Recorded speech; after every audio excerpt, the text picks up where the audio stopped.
So friend function. Normally in C++, we have like three type of access privilege. We have public, we have protected, and we have private. So in these three access privileges, they help to actually encapsulate the data at various level.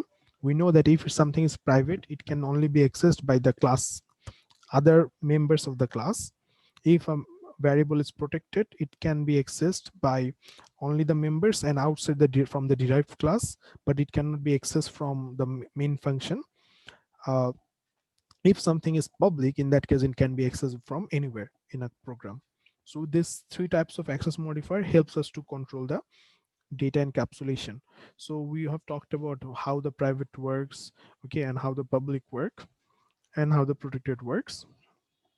So in short, if it's a public, okay, it can be visible from the class members or the derived classes. It can be uh, visible, or it can be accessed from other classes and the derived classes and the main function. If it's private, it can be only accessed by the member variables, but it cannot be accessed from outside the class or the derived classes. If it's protected, it can be accessed by its own class members, and it cannot be accessed by other class members. So basically for public, private, and protected, it's same for this. So any, whether it's a public or private or protected, it can be accessed by its own class members. So forget about this. Okay, so our main focus is because these three are same, so forget about this. Look at here. So if it's a public, it can be visible to objects of the same or other classes. If it's private, it cannot be visible to other classes. If it's protected, it cannot be visible to other classes. So both are true or no. Then what is the difference between these two no's? The difference is, in case of protected, what we can do, the members are accessible by the class itself and its subclasses. Okay, so the class itself and its subclasses. That means whenever we use inheritance, the subclasses can access the protected members. But in case of private members, subclasses cannot access those. In case of public, anyone can access it. So when we want our private data to be shared by a non-member function, like for some reason we want our private data to be shared by non-member function, then we need to come up with a way. So we declare something as a friend.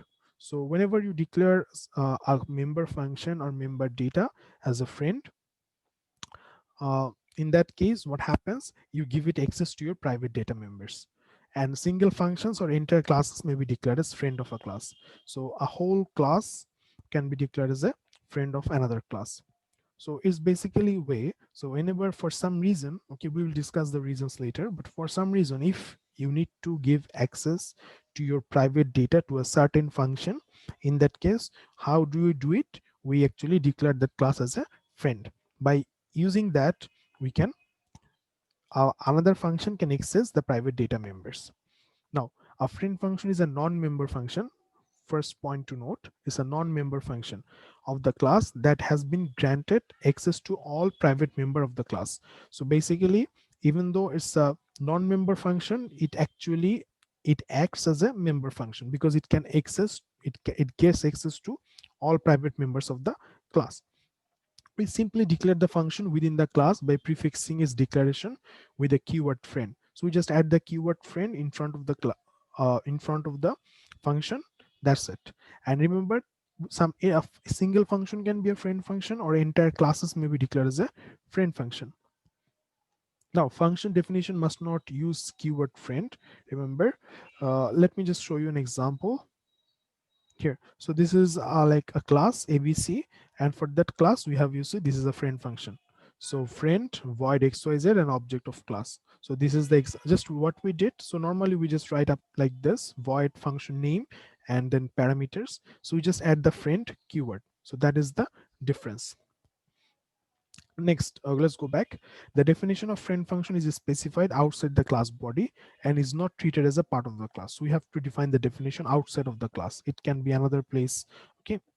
The major difference between member function and the friend function is that the member function is access to the object, while friend function requires to objects to be passed as a parameter.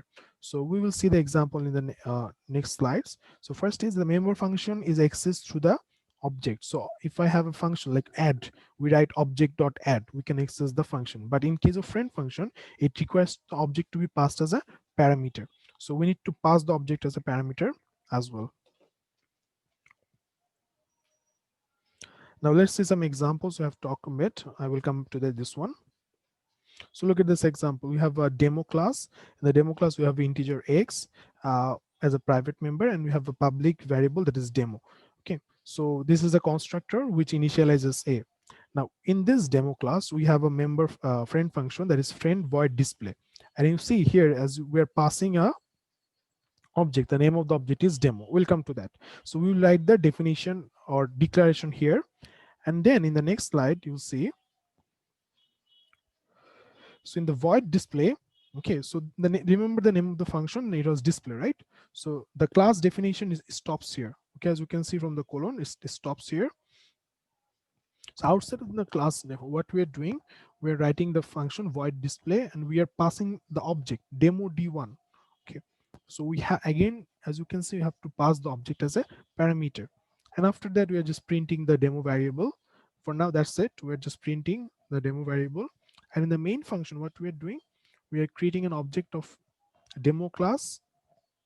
We are passing the object as a parameter, and then after that we can access the information. Now first thing to notice here, you see there's no object here.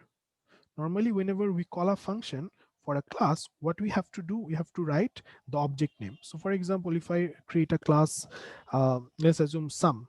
Okay, so class sum. So in this class, if I want to access any function of that class, first thing we have to do, we have to create an object. So like sum s, it will create an object. And then we will write s dot get sum or s dot set sum. So we call like this way. But in case of friend function, okay, what we are doing, we are just creating display, and then we are just passing the object. So that is the difference. We can say that we can just pass the object. We don't have to write like this s dot display. Okay, instead of, we will display and we'll pass the object anyway. So let's go back here. So this is one example. The first thing is we have to write friend before the function name, and you have to pass object as a parameter. Now it is not the scope of the class. First of all, remember what is the scope, that whenever you write a loop, okay, in the loop you use two brackets. Okay, whenever you use a if else, in the if else you use these two brackets. So this inside this if, this is called the scope of the if. That means where this if condition will work. If you think about like a normal program in C or C++, we start with this two bracket. That means within this two bracket, everything is under this program. So this is called the scope. So friend function is not in the scope of the class. So you can declare it inside the as a friend, but you have to write it outside. It cannot be called using object of the class. So as I was discussing, that you cannot call s.display. What you have to do, you have to display dot display into s. So you have to call in this way. You cannot use this one s.display by using the object of the class. Secondly, it can be invoked like a normal function. So you cannot just, you can just call it like this as well, display. Okay, so just like a normal function we used to call in C. It should be use a dot operator for accessing members. So again, same as to access the members, you should have to use a dot operator. As example, let's go back to the last one. Here, as you can see, this friend function display, if he wants to access the private variable x, it has to write d1 dot x. So using dot parameter, it can be public or private, and we'll discuss like what difference it makes later. But it has objects as arguments. This is the important part you have to remember. So if I just point out to, it is not a scope of the class, it has to be outside. Okay, it cannot be called using the object of the class. It can be invoked like a normal function. It uses dot operator for accessing the members. It can be public or private. It has objects as arguments. Okay, so perhaps the most common use of friend function is overloading we of this and this input output. So we didn't talk about the operator overloading is still. So this is the example where we use this most. Now here is another example. So this is a class sample, and in this sample class, as you can see, we have two integers, integer a, b, and we have the set value function. that actually sets a equals to 25, b equals to 40. And then we have this friend function named mean. Okay, so what this function do, as you can see again, it has the friend keyword. So it has this friend keyword, it has the object as a parameter. As if you'll see uh, the object is the class of sample, so this is the sample class, and the object is also came from sample class, and s is just a, so whenever we pass parameter to a function, just the way we write integer a, same way we're writing sample s. So then what does this function does, the float mean, it takes the object and it returns the s dot a s dot to the mean. That means it sums up 25 plus 40 and divided by 2 and then returns the result. And then sample x, it returns the mean. Now the point is that, okay, I now understand that there are three important things about friend function. Number one, how to declare it. We use the friend keyword and we pass the object as a parameter. Number two, the it can be used like a normal function. Number three, why we use the friend function. Sometimes it's needed for a program to make sure that another function or another program can modify a certain class's private values. So in that case, we have created the friend function. If you search, you will find some other advantages as well. So you will understand them easily. Finally, it can access the private variables just the way the member functions can. So that is the advantage. Now, in previous section of the class, we declared only one function as a friend or another class, but it is possible that all members of the class can be friend of another class. This is called friend class. So like normally here, it like we have two classes. Okay, let's assume that we have two classes. One class is student, another class is employee. So like I can say that from the employee class, let's make one class the friend of student class. But what can happen, all the friends of student class also can be friend of employee class. In that case, we the whole class is the friend of another class. So in short, one function can be friend of another function, another class, or multiple function can be friend of another class, or a whole class can be friend of another class. So this is called friend class.